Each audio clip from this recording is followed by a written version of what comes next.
다방면의 지식을 보유하다. 장군은요, 어릴 적부터 공부를 많이 했던 것 같아요. 문인 집안의 출신이니까. 사서성경과 소학으로 어릴 적 시절 많은 학문들을 배웠습니다. 임진왜란 중에는 증손전수박략과 동국사를 공부했습니다. 증손전수박략은 누가 써준 거예요?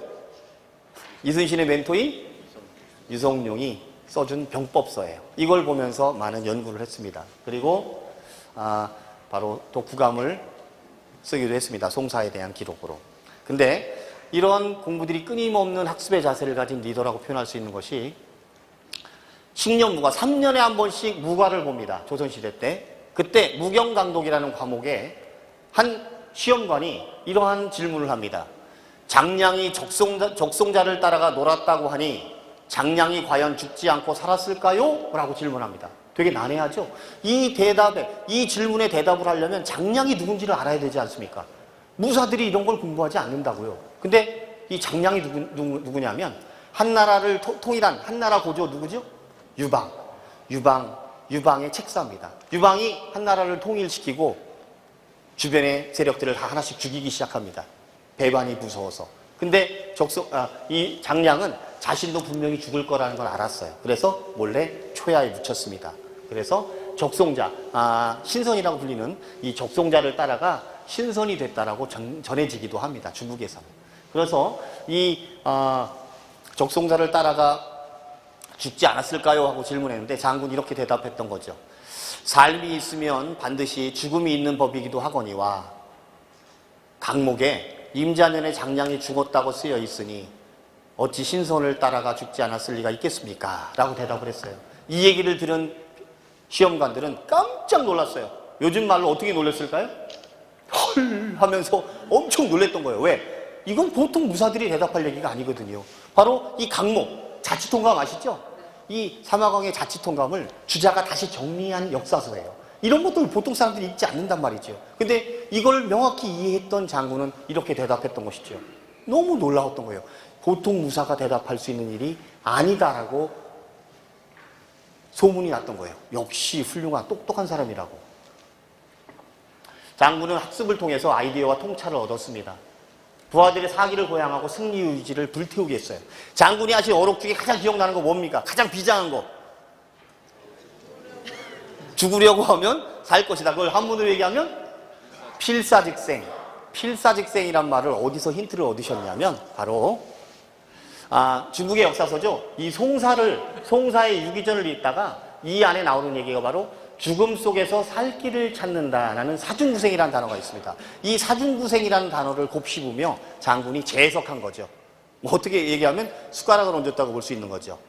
바로 이 사중구생의 의미를 재해석하면서 필사직생이라고 장수들에게, 병사들에게 이렇게 얘기하면서 사기를 올렸죠. 언제 이 얘기하신 거예요? 명량해전을 앞두고.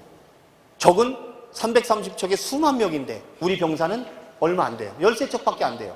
병사들의 사기가 너무 떨어져 있어요. 그때 장군이 전 병사를 불러 모아놓고 이렇게 얘기합니다. 내가 지금까지 전투에서 지는 것을 본 적이 있느냐? 나는 지금까지 모든 전투를 승리로 이끌었듯이 이번 전투도 나는 승리할 것이다. 나를 믿고 목숨을 걸고 싸우면 우리는 이길 것이다. 하지만 목숨을 두려워한다면 우리는 패하고 죽을 것이다. 바로 필사직생, 필생직사라고 얘기하셨어요. 이 얘기를 들은 병사들의 사기가 쫙 올라갔다라는 기록이 있습니다. 역시 리더는 성과도 약간 있어야 되는 것 같아요. 내가 지금까지 지는 것을 본 적이 있느냐? 그런데 예, 많이 봤는데요. 그럼 할 수 없는 얘기잖아요. 리더로서 약간의 성과가 따라야 조직을 운영하는데, 리더십을 발휘하는데 분명히 필요한 그런 이유가 되겠지요. 또 여러분 강강수월래 모르시는 분 없죠? 강강수월래, 이 강강수월래가 바로 이런 뜻이에요. 강한 오랑캐가 물을 건너오니 주의를 경계하라, 이런 뜻입니다. 장군이 전라남도 호성에 있을 때 병사들이 너무 적었거든요. 그래서 아녀자들과 노인들에게 남장을 시킨 거예요. 병사복을 입고 옥매산 허리를 돌게 했어요. 나뭇가지를 끌면서 병사가 많은 것처럼. 그리고 강강수월래 노래까지 부르게 했던 거예요. 근데 실제로 일본 병사들이, 외병사들이 해안으로 접안을 하다가 조선의 병사가 왜 이렇게 많지? 하면서 놀랬던 거예요. 그리고 실제 퇴각한 일이 있습니다. 멋지지 않아요? 장군은 이렇게 노래까지 만들어서 전략 전술에 이용했던 사람이에요. 이 장군이야말로 이 시대의 진정한 싱어송라이터가 아닌가 이런 생각도 해보게 됩니다. 훌륭하지 않습니까? 문학에 뛰어났던 분이에요. 장수로서 뿐만이 아니라. 또 여러분, 야, 이건 정말 눈물 없이 들을 수 없는 얘기입니다. 이거는 스토리를 알아야 돼요. 여러분, 1592년에 전투가 시작이 됐고 휴전 후에 정유재란이 시작이 됩니다. 근데 정유재란이 시작되기 전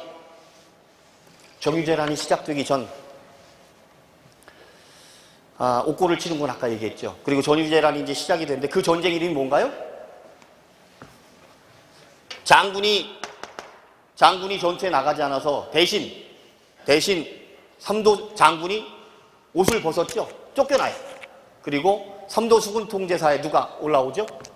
원균이란 사람이 삼도 수군 통제사가 됩니다. 장군은 한양으로 끌려갔고요. 그리고 원균이 나갔던 전쟁이 바로 칠천량 해전입니다. 칠천량 해전에 나가서 조선 수군이 멸망합니다. 원균도 죽습니다. 조선의 수군이 폭망한 거예요.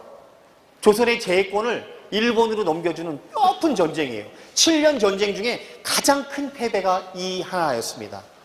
그리고 원균은 죽었습니다. 선조는 민망해졌습니다. 다시 수군을 맡길 사람이 없었습니다. 정말 자기가 죽이려고 했던 이순신에게 다시 전화를 겁니다. 저 같으면 전화 안 받습니다. 저 같으면 진짜 전화 안 받아요. 그냥 튕기는 거죠. 씹는 거죠. 근데 장군은 그러지 않았어요. 예, 전하. 받습니다. 자네가 다시 삼도를 맡아줘야 하겠네. 수군을 맡아주게. 예, 전하. 제가 맡지요. 만신창이가 된 몸으로 남쪽으로 내려갑니다. 내려가면서 병사들을 모으고 흩어진 군량들을 회복합니다. 그리고 부하 장수들이 속속 모여들기 시작합니다. 장군이 다시 돌아오셨다고 희망에 찬 모습으로 돌아옵니다. 그리고 보성에서 장인이 군수였던 보성에서 재기를 다짐합니다. 근데 칠천량에서 전멸한 조선수군 몇 척이 남았다고요? 12척이 남았죠. 그래서 선조가 이 보고를 받고 선조가 장군에게 조서를 내립니다.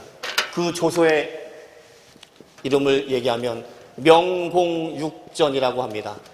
명하노니 조선의 수군을 패하고 육전에 참가하라. 권율장군 휘하에 가서 이 수군 군사력을 가지고 가서 육전에 참가하라라고 명을 내립니다.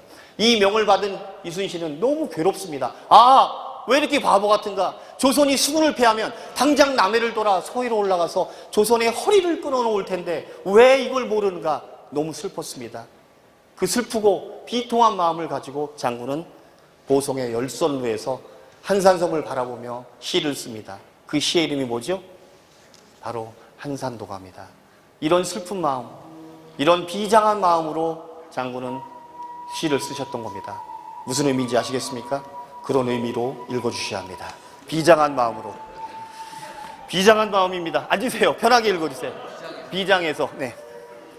한산섬 달밝은 밤에 수루에 혼자 흰칼 옆에 차고 깊은 시름하는 차에 어디서 일성 오가는 남의 해를 끝나니. 고맙습니다. 박수 한번 쳐주시죠.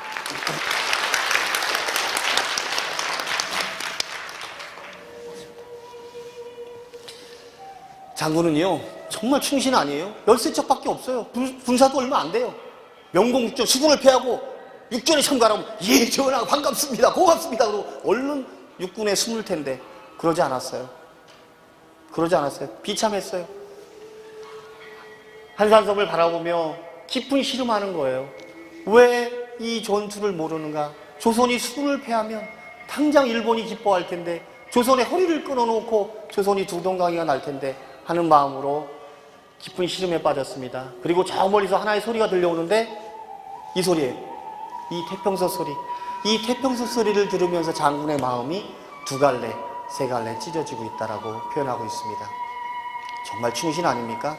그리고 같은 무렵 장군은 우리가 다 아는 편지를 선조에게 보냅니다. 뭐라고요? 전하, 저희에겐 아직 12척의 배가 있습니다. 전하, 우리에겐 아직 12척의 배가 있습니다. 신이 있는 한 적어도 우리를 업신여기지는 못할 것입니다 라고 편지를 보내요. 상유 12. 이만한 편지예요. 자만이 아니었죠. 일본 해군이, 일본 수군이 이순신과 바다에서 싸우지 말라라는 명령을 받았을 정도로 대단했던 분위기에 본인이 알기에 12척밖에 없지만 본인을 업신여기지는 못할 것이라는 자신감으로 선조에게 편지를 보내죠. 그리고 4월 후 명량해전에서 대단한 성과를 올리게 됩니다. 이것이 바로 장군의 모습이었습니다. 이런 문에도 뛰어났던 학습가였다라는 것이죠. 그리고 더 중요한 것은 학습을 하는 것에 대해서 끝나지 않았습니다. 학습을 하는 것, 학문을 연구하는 것에서 끝나지 않고 더 중요한 것은 이거였다라는 거죠. 바로 새로운 지식과 정보에 대해서 들을 수 있는 귀와 마인드를 가졌다는 게 더 큰 거라는 것이죠. 새로운 지식과 정보를 들으려고 했던 장군. 여러분, 나대용과 거북선을 제안한 사람이, 거북선 제작을 제안한 사람이 누구였나요? 바로 이분이에요. 나대용. 하급 참모였습니다. 장군에게 사령관이 볼 때는 정말 하급 참모였어요. 하지만 장군은 이 나대용이라는 사람이 배와 바다의 전문가라는 것을 인정했습니다. 그리고 그에게 권한을 줬습니다. 그리고 그 거북선을 만들게 했던 것이죠. 만약에 장군이 교만한 사람이었다면, 새로운 지식에 대해서 무관심했던 사람이라면, 직급에 대해서 선입관과 교만함이 있었다면 거북선이 나올 수 있었을까요? 조직에서 가장 많이 나오는 얘기, 어떤 얘기를 했을까요? 장군이, 야, 있는 거나 가지고 잘 싸워, 이 자식아. 꼭 일 못하는 애들이 쓸데없는 거 만들자고 그래. 이런 얘기들 조직에서 많이 나오는 얘기예요. 거북선은 탄생하지 못했을 거라는 것이죠. 바로 장군은 이렇게 들을 수 있는 귀와 마인드를 가졌다라는 것이죠. 한번 읽어주시겠어요? 학습 능력이란 바로 이거예요. 늘 열린 마음과 자세로 새로운 지식과 정보에 대해서 마인드가 열려 있다라는 것이죠. 다른 사람의 이야기를 선입관 없이 이거 쉽지 않죠. 특히나 나보다 못한 사람, 아랫사람, 천한 사람의 얘기를 듣는다라는 것은 쉽지 않은 얘기였던 것이죠. 그렇지만 장군은 그런 귀를 가졌다라는 것. 상대가 누구든 나보다 우수한 점이 있다면 겸허하게 수용하라. 바로 윗사람들이 생각해야 될 모습일 거예요. 나이가 어리다고 직급이 낮다고 분명히 나보다 모든 것이 낫진 않습니다. 그렇죠? 끝없는 학습으로 자신의 분야에서 개선을 도모함. 고맙습니다. 이런 모습들이 장군을 23전 23승을 이끌게 했던 원초적인 능력, 자질이었던 것 같습니다. 바로 이러한 학습의 자세가 장군을 그렇게 만들어냈죠. 듣는 기술, 우리의 귀는 세 가지로 구분되어 있다고 하죠. 의학적으로 외의, 그리고 그 안에 중의, 그 안에는 내의, 이 세 가지가 있다고 합니다. 근데 의미학적으로 세 가지로 구분할 수 있어요. 우리의 외의는 소리를 들을 수 있는 귀예요. 준비하지 않아도 들을 수 있단 말이죠. 근데 그 안에 있는 중의는 그 사람이 이야기하는 그 말의 참뜻을 이해하는 귀겠죠. 이것이 중의예요. 그러면 내의는 뭘까요? 이 사람이 차마 이야기하지 않았지만 그 속뜻을 알아듣는 귀를 우리는 내의라고 할 수 있습니다. 이 세 가지 귀를 우리는 다 가지고 있습니다. 내가 어떤 자세와 마음가짐으로 대화에 임하느냐에 따라서 이 귀를 운영할 수 있는 것이죠. 이것이 바로 학습 능력의, 이순신의 학습의 바로 최종 완결편, 바로 귀를 가졌다라는 것. 여러분, 지혜는 들음에서 오고 근심은 말함에서 온다라는 영국 속담이 있지 않습니까? 많은 부하들의 이 얘기들을 경청하고 대화했던 장군은 거기서 지혜를 많이 얻었던 것으로 생각합니다.